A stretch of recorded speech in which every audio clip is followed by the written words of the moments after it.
Hey there, crafty friends! Thanks to all my subscribers, and if you're new to my channel, hit that like button and subscribe to my channel today. I'm going to show you how to crochet your very own handbag, step by step. This is perfect for beginners. You only need a few things to get started. You'll need a medium weight cotton yarn, a size H or 5mm crochet hook, some scissors, a yarn needle for weaving in ends, and if you want, a button or snap for closure. Got everything? Awesome! Let's start with the base of the bag. Make a slip knot. Chain 31. This will be the width of your handbag. Check the width against your desired size. Single crochet into the second chain from the hook. Keep going down the row, chain 1, and turn your work. Single crochet back across.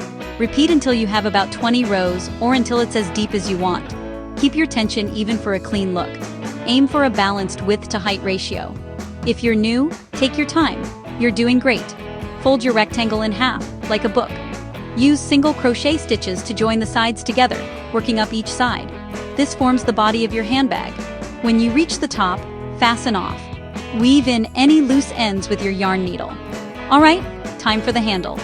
Attach your yarn to one side of the bag's opening. Chain about 40 to 50, depending on how long you want your strap. Attach it to the opposite side with a slip stitch. Turn, and single crochet back along the chain to make the handle sturdier. Fasten off and weave in the ends.